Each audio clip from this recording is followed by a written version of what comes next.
Thank you, Mr. Chairman, and thank you, Mr. Secretary, for being with us today. Obviously, difficult day for America and our great country.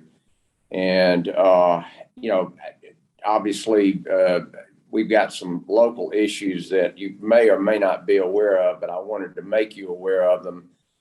In our largest city, which is also, they've so demonized and defunded the police in Atlanta, Georgia, that it's unsafe. In fact, they're trying to separate parts of the city so that other folks get protection. It's just a mess. But I'd like to make you aware of politically motivated lesson plans taught in one of Georgia's largest public school districts.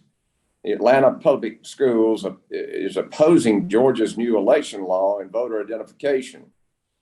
Because I am concerned that our students in Atlanta public schools are receiving one-sided information on this bill to advance a candidate for office and their political aims. I want you to know that I wrote a letter to the Georgia Department of Education about this concern. In fact, this week, Georgia had their primary election under Georgia's new election law, and early voting increased 212% above compared to 2020. So I think we need to move away from injecting bias and political indoctrination in the classroom and teach comprehensive facts on issues. Are you aware of this, Mr. Secretary? So specific to the issue in Georgia, I can't comment. Curricular decisions are made at the local level.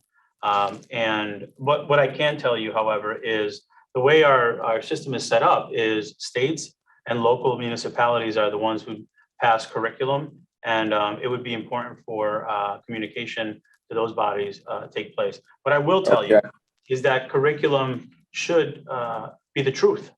Should be the truth, and it should cover what makes this country so great, but include the parts that we're not so proud of as well. Yeah. But again, Mr. Chairman, we don't work with curriculum here at the department.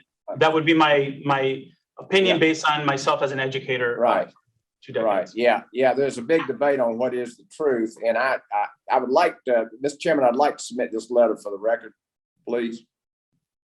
Without objection. Okay. Mr. Secretary, in your testimony, you stated that you're committed to reversing funding inequities. There's nothing more inequitable than a wealthy parent being able to send their child to any school they want. But outdated education policy is telling low-income parents they can't have the same opportunities. We don't want to lose one child in this country. The idea of school choice is not public versus private schools, but the opportunity for parents to choose the best school for their child, regardless of their zip code, whether that be a traditional public, private, charter, or faith-based school. Last year, I asked you if you would support the idea of school choice, and you could not give me a direct answer. So I ask you, Mr. Secretary, will you embrace the idea of school choice to allow every student to flourish in the learning environment they are best suited for? Yes, I do support okay, great, thank you. Mr. Secretary, another issue I would like to discuss is the lack of transparency being taught in the classroom, specifically lessons stemming critical race theory. I'm proud that the Georgia State Board of Education adopted a resolution affirming they will work to prevent promotion of divisive ideologies. Parents want an education system that will allow their students to gain skills needed to obtain good paying jobs and that will allow them to be successful. I hope you will be committed to addressing these issues and to supporting school choice in the department's budget.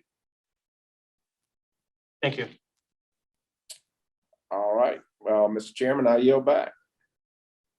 Thank you. The gentleman yields back.